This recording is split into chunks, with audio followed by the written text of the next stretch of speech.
In this video, I am going to walk you through the darkest, strangest, most genuinely disturbing things that have ever happened at football's biggest tournament.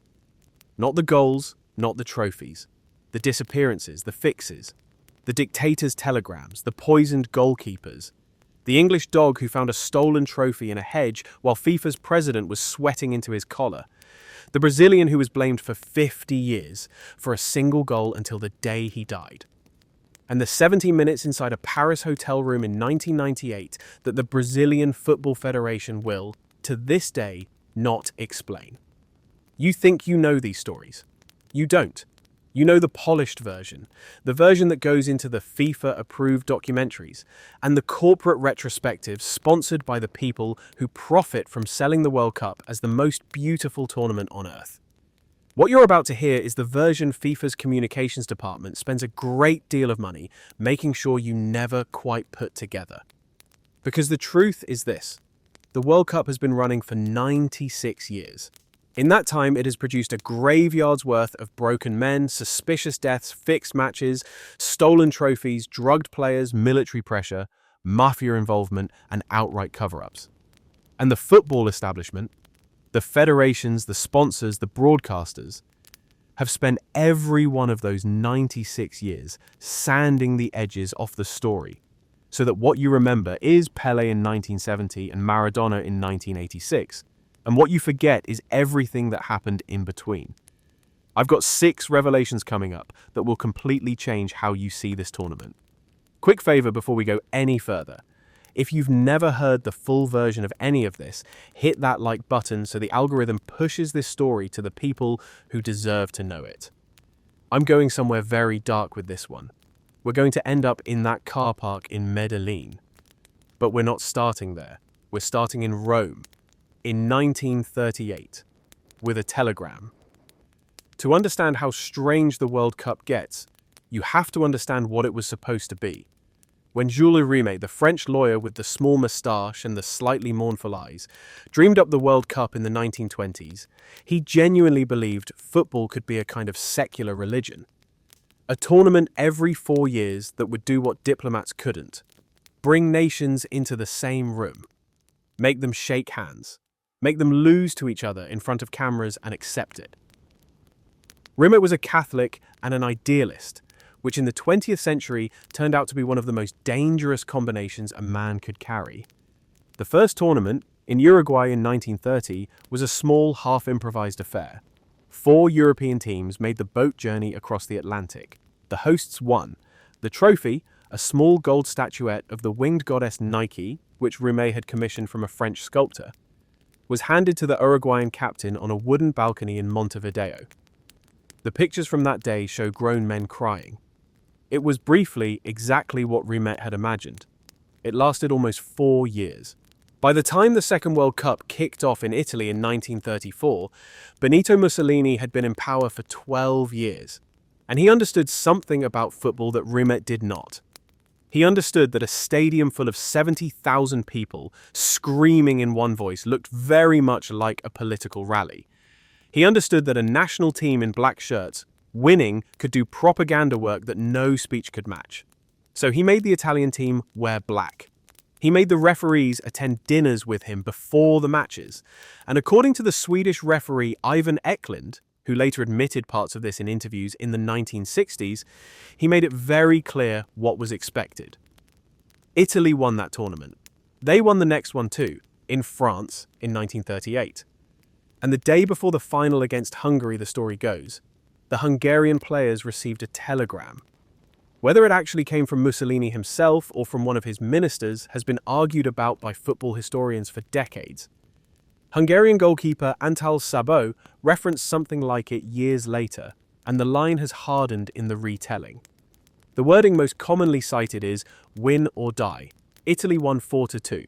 The Hungarian captain, György Szarasi, reportedly said afterwards that he had never been so relieved to lose a final in his life.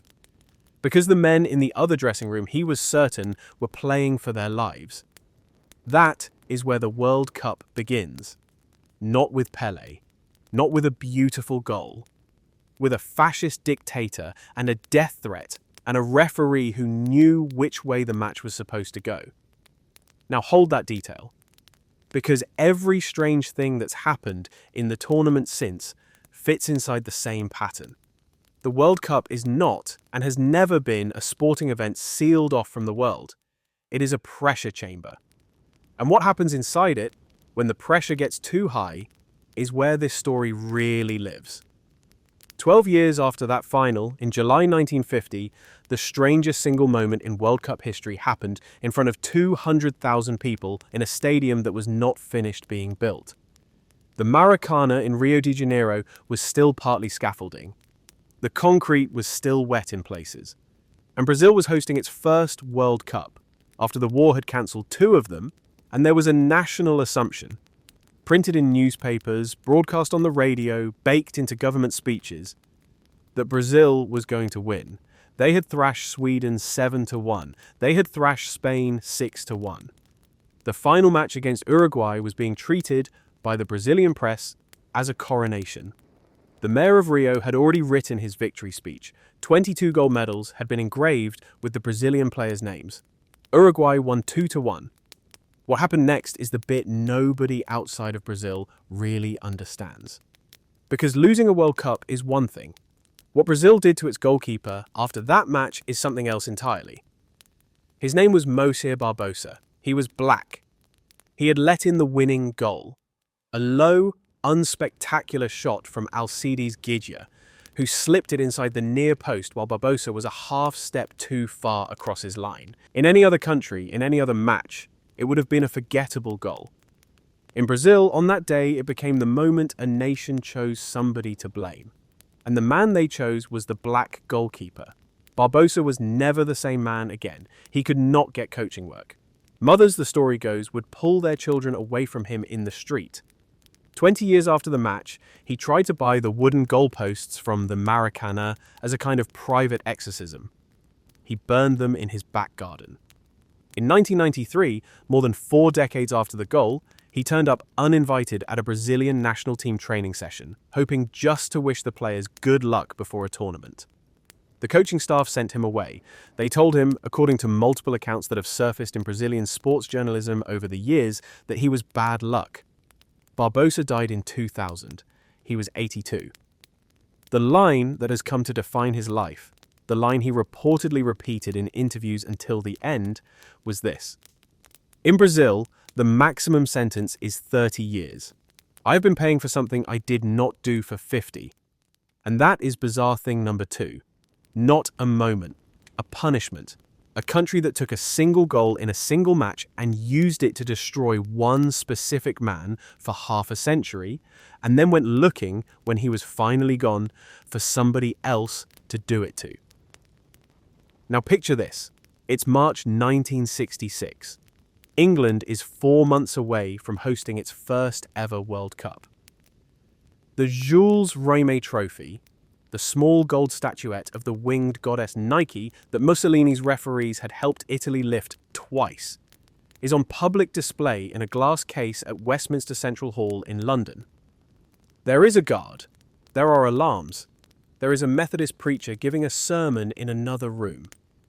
And on the afternoon of March 20th, while the preacher is preaching, somebody walks in, breaks the lock, takes the trophy, and walks out. The single most important physical object in world football has been stolen from the country that is about to host the tournament. 4 months before kickoff, the FA went into a kind of slow-motion collective panic. Replicas were quietly commissioned. The president of FIFA, the Englishman Stanley Rouse, was, by the accounts of everyone in the room, a man trying very hard not to be photographed, sweating. Scotland Yard launched a manhunt. A ransom note arrived, demanding £15,000.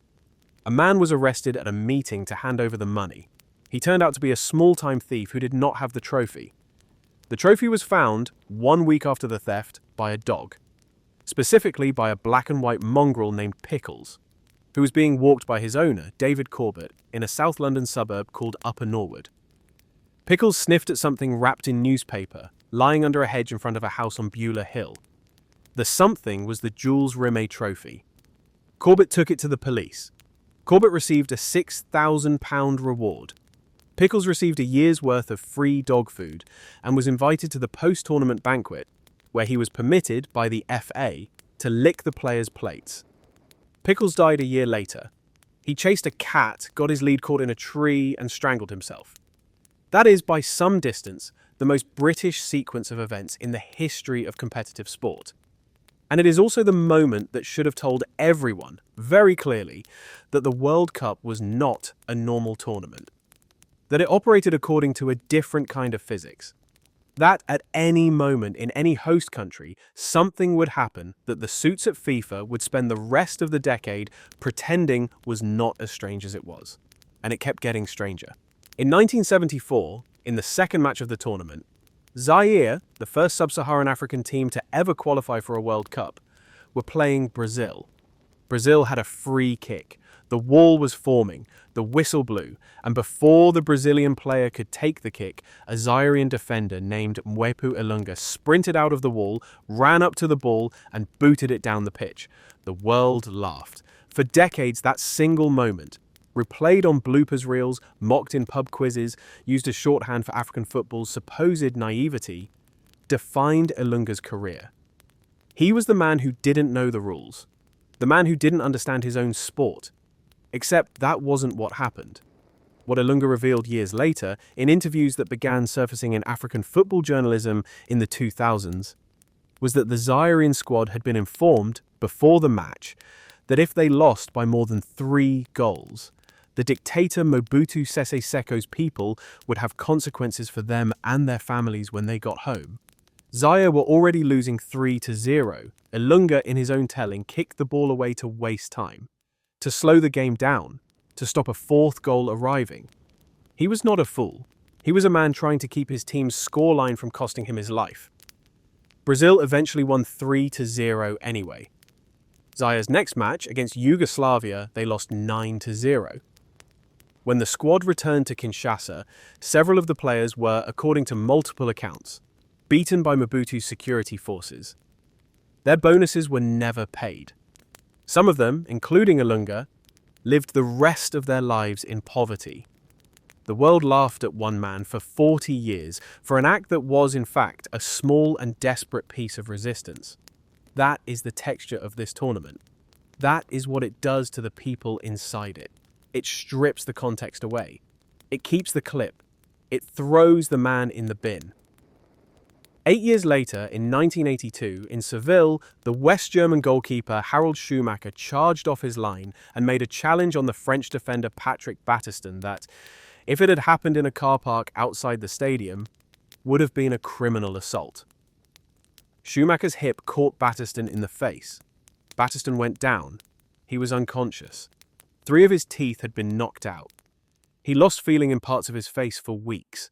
He was carried off on a stretcher, in a coma, with the French captain Michel Platini holding his hand because Platini was convinced Battiston was dying on the pitch. The Dutch referee, Charles Corver, did not give a foul.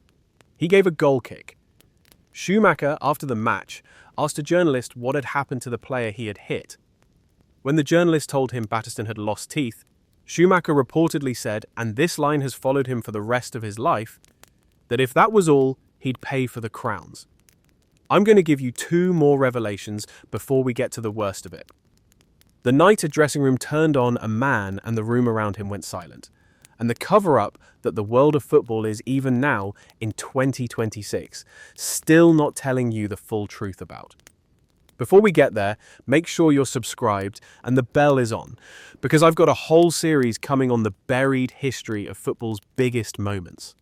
The disappeared players of South America's dictatorships, the dressing room civil wars that ended dynasties, the matches FIFA still won't call what they were. You don't want to miss what comes next, because in 1978, in Argentina, the World Cup was hosted by a military junta that had, by the time the tournament kicked off, already disappeared somewhere between 9,000 and 30,000 of its own citizens. The exact figure is still being argued about by Argentine human rights organizations. What is not argued about is that 3 blocks from the stadium where Argentina played the Netherlands in the final, there was a building called the ESMA, the Navy Mechanics School, where people were being tortured and thrown, alive and drugged, out of aeroplanes into the South Atlantic. Survivors of that building have testified in Argentine courts that they could hear the stadium roar through the walls, that the guards would turn the radios up during matches. And in the middle of that tournament, Argentina played Peru in a match they needed to win by 4 clear goals to reach the final. They won 6-0. The official version is that Argentina was simply the better team that night. The version that has slowly leaked out in the 4 decades since through Peruvian players' testimonies, through declassified Argentine documents, through a 2012 statement to the Argentine Senate by a former Peruvian senator who claimed 13 political prisoners were transferred from Argentina to Peru as part of the deal, the version FIFA has never acknowledged, is that the match was bought with grain, with prisoner transfers, with money. The Peruvian goalkeeper that night, Ramon Quiroga, was by birth Argentine.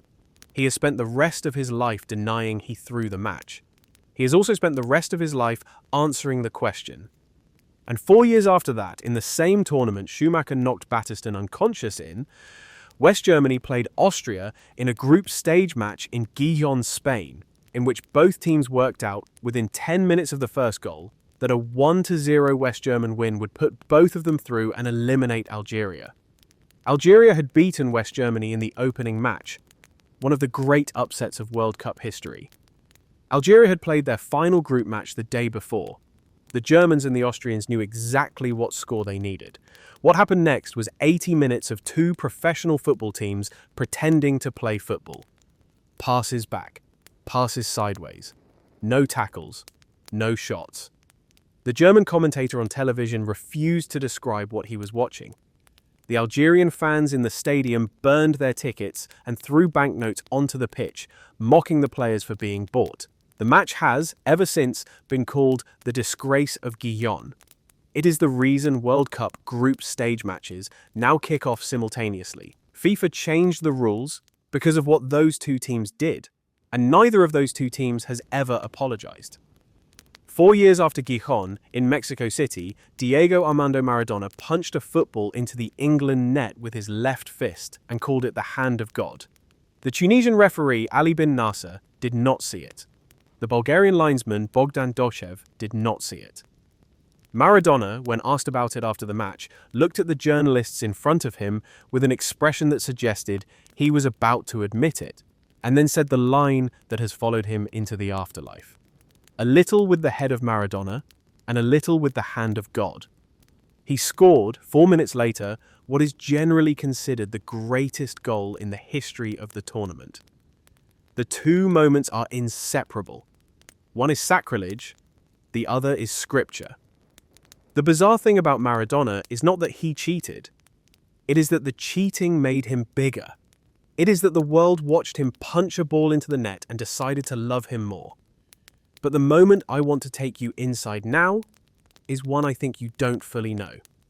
It is July 12th, 1998, the afternoon of the World Cup final. France versus Brazil, the Stade de France, just outside Paris. Brazil have the best player in the world. His name is Ronaldo. He is 21 years old. He has scored 4 goals in the tournament. He is the reigning FIFA World Player of the Year. He is the entire reason Brazil are favourites to win the tournament for the 5th time. The team sheet for that final is submitted to FIFA at the standard pre-match deadline. Ronaldo's name is not on it. For 72 minutes, the football world tries to understand what is happening. Then a second team sheet arrives after the official deadline, with Ronaldo's name added back. He plays badly. He looks, in the slow-motion replays, like a man who is not entirely there. Brazil lose 3-0. France win their first World Cup. What happened in the Brazilian team hotel that afternoon has been the subject of a Brazilian congressional inquiry, a series of contradictory statements from team doctors, a documentary, and decades of conflicting testimony from the players who were in the room. The most commonly accepted version is that Ronaldo had a convulsion of some kind in his hotel room. A teammate, Roberto Carlos, has spoken in interviews over the years about being in the room when it happened. Edmundo, another teammate, has described what he saw with a horror that has not faded in the quarter-century since. Whether it was a seizure, an anxiety attack, a reaction to medication, the official explanations have shifted multiple times. What is clear is that Ronaldo was, by every account, not in a fit state to play in a World Cup final, and he played anyway. The Brazilian Football Federation has never given a complete account of who made the decision to put him on the team sheet. The pressure from sponsors, Nike had a contract with the Brazilian Federation worth a reported $400 million over 10 years, has been hinted at in Brazilian journalism for years, but never definitively proven. Ronaldo himself, in interviews over the decades, has said different things at different times. The version that has slowly settled, in the football writing of the last 15 years, is that a 21-year-old man who had just had some kind of medical episode was put onto a pitch in front of 80,000 people because too much money depended on him being there. He recovered. He won the World Cup 4 years later. He is, statistically, one of the greatest strikers in the history of the sport. The afternoon of July 12, 1998, the 17 minutes between the first team sheet and the second, has never been properly explained, which brings us finally back to the car park. Andrés Escobar was not, by the standards of Colombian football, a controversial man. He was thoughtful, he was quiet, he had a degree in dentistry. His teammates called him El Caballero del Fútbol, the gentleman of football.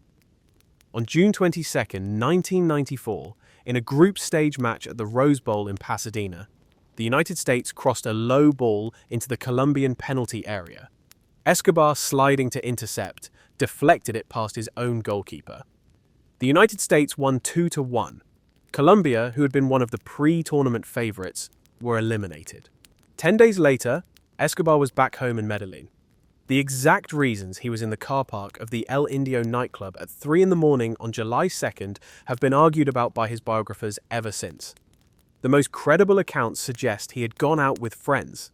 He had been recognized. He had been confronted by a group of men who began mocking him for the own goal. He responded calmly. He went to his car. The men followed him. One of them produced a .38 caliber revolver.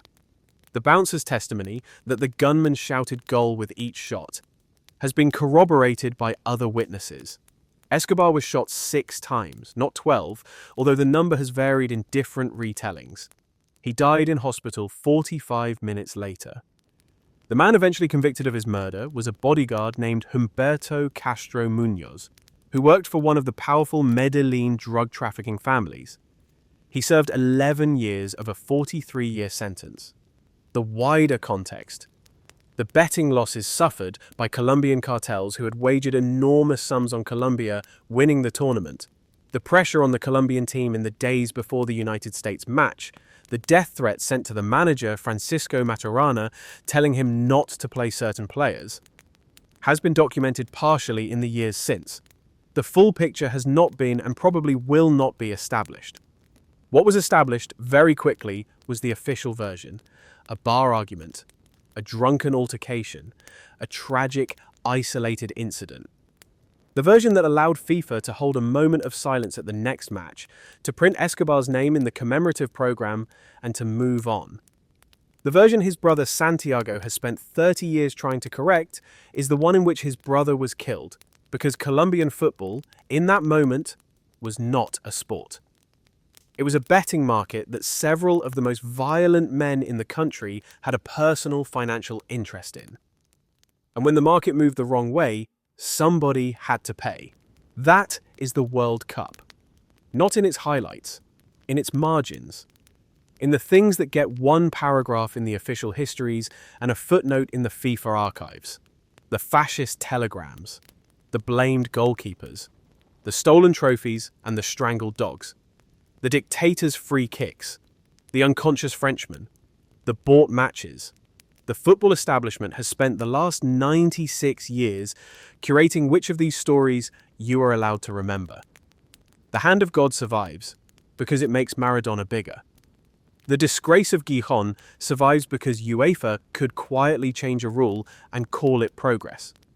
How the World Cup is remembered and how the World Cup actually was are two different tournaments, and the gap between them is the size of a graveyard.